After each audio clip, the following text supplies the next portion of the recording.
I absolutely love college football. Love that Tennessee Alabama game. I'm really curious. We have Rick joining us, the college football analyst. He was in studio all game for that Alabama Tennessee game on Saturday, where they even like showed the aftermath for like 30 minutes after the game.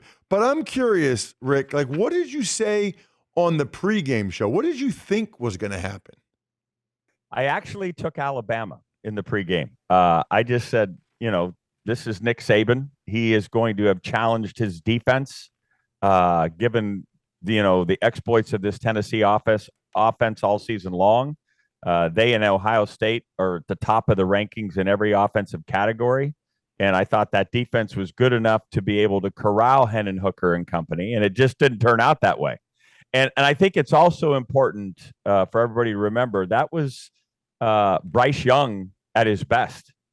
Don't say he was hurt. He played brilliantly. Those were two NFL quarterbacks going back and forth, throwing salvos at each other in that ball game. Hendon Hooker and Bryce Young will both play on Sundays and play well on Sundays.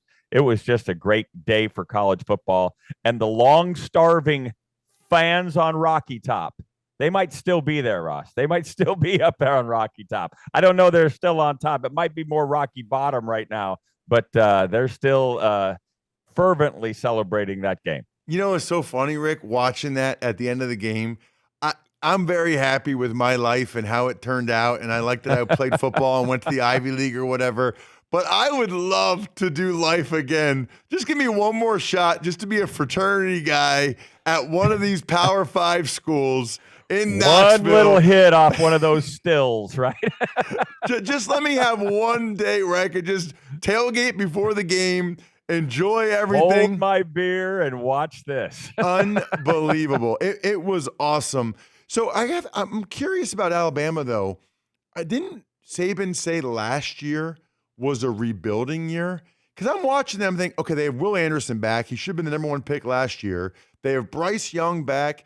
He won the Heisman last year. They have transfers like Jamar Gibbs. I guess I'm a little surprised that Alabama is as vulnerable as they appear to be this year. Well, they're it's self-inflicted wounds. Remember in the Texas game, they had 15 penalties. Almost cost themselves a game there. Bryce Young put him on his back, literally, as that corner went over his back and got him into field goal range to get that win 20-19. This game, they have 17 penalties. They continually do it. One of them was a little bit of a phantom call. That pass interference on 4th and 6. I went back and watched the film. You can't see the official call it. I mean, he calls it when the guy's Kool-Aid McKinstry is about 20 yards down the field, because I'm watching for both those, the side judge and the back judge, and neither one's reaching for a flag until he's out of the screen. I mean, it was a late call. But and then at the end, Nick Saban, I think, is one of the great tacticians in all of college football. Not only does he recruit the best talent, but he manages games extremely well. You have to run the ball at the end of that game. Yes. You have to run the ball and not only try to get a few more yards for your kicker, you have to make Tennessee use their timeouts. Right. Without those timeouts, Tennessee can't get themselves back into field goal range. They had 15 seconds as it ended up because of 3 incomplete passes, and they had timeouts, 2 of them to be exact. If you use running games, those are gone. And did you see the Kansas City Chiefs do it again? Yes. The Kansas City Chiefs at the end of the first half, 16 seconds went right down the field. So a little bit of a mishap right there for Saban and company. Correct. I mean, between the penalties and the clock management at the end, very uncharacteristic of Alabama. As we talk with Rick Neuheisel, does an awesome job as the CBS Sports college football analyst, gets to call some games as well. He's always in the studio. Here's my question about Tennessee, Rick.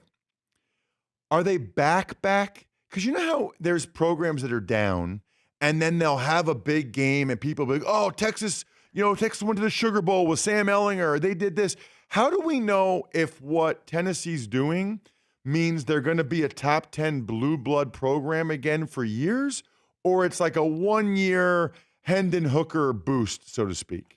It will all be reliant on the success of their quarterback in the Josh Heupel system. Heupel spreads people way out. It's kind of like what Art Briles used to do. It's a high school thing, right? When you don't have a good enough offensive line, and by the way, Tennessee's offensive line was heroic in terms of corralling a pass rush that was really non-existent on this particular Saturday. But when you spread people out, you basically can pick your poison as to how you're going to play them. If they go out and spread with us, we have a running game inside, including with that the quarterback run. Hooker's been terrific. He went for over 100 yards in the Florida game. If you want to play kind of inside and be in position to kind of help in that running game, now you're going to get lots of inside routes, whether it's a slant on a quick, whether it's an in, which they hit countless ones, or a post where you run past safeties, and they were able to do that against Alabama. The offense works as long as you have a trigger man. I kind of liken this team now to what we saw in 2019 with Burrow and company, right? Jamar Chase, Justin Jefferson, this receiver core. And remember, Cedric Tillman's not available. He wasn't available in this game. When he comes back, you put him with Jalen Hyatt, who had the 5 touchdown catches, Brew McCoy, the kid that transferred from USC, and that Ramel Keaton, who catches everything. This is a really potent offense. So I'm curious though, Rick, from the Alabama side, does this game even matter? I mean, because I was actually with a buddy of mine. I was with a fraternity brother of mine. He's a big Alabama fan. I didn't even realize it. He was a big Alabama fan. And I said, they're still going to win the SEC West. They're still going to go to the SEC championship. And if they win that game, they're still going to the college football playoff. I mean, to me, it almost feels like it was irrelevant. Am I wrong? Maybe Nick Saban's best tact as a coach is knowing which game he can lose. Because you're exactly right. This was the crossover game, West versus East, so he can afford to lose this one and get himself in there. And think this through, Ross. What if Tennessee loses in Athens in a couple of weeks when they go and play Georgia? Georgia goes to the championship game, loses to Alabama as they did last year. And we have 3 one-loss teams, and throw in Ole Miss. They get beat by Alabama, and they end up with only 1 loss. We have 4 one-loss teams from the SEC. Now, you can't hardly imagine a table for 4 in the college football playoff from the SEC. But if there were carnage around the country, it wouldn't be that far outside the realm of possibility. That is amazing. Who do you think is the best team right now, Rick? Ohio State.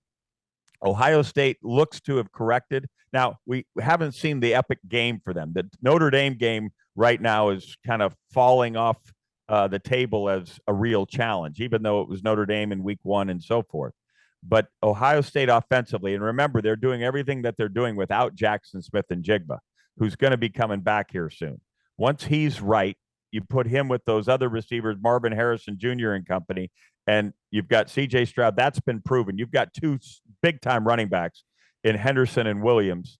Both, when the others hurt, ends up having a marquee game. And I go back to a defense with Jim Knowles that's been kind of corrected.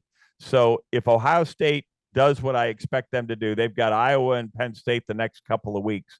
I think Ohio State's the best team in the country. Curious about your thoughts on C.J. Stroud. I know that every player is unique, and you can't just look at the track record of other guys from their school. But watching Justin Fields last Thursday night, I couldn't help but think a little bit, Rick, about C.J. Stroud's draft stock. I know he makes some good throws, but when you watch Ohio State, Rick, he never has a muddied pocket. His receivers are unbelievable. Yeah. I mean, last year, Chris Olave, the deep post to Garrett Wilson, Chris Olave, nobody's within 10 yards of him.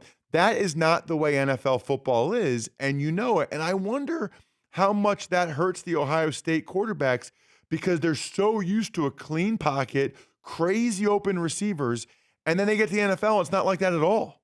Well, they have kind of had their way this year, and it's one of the reasons I'm telling you they're my pick for the best team in the land. But if you'll remember, when Garrett Wilson and Chris Olave were having their pro day, yeah, the guy throwing to him was C.J. Stroud, and every pro scout that was there came away saying, Wilson, yes, Olave, yes, but Stroud, oh my, yes.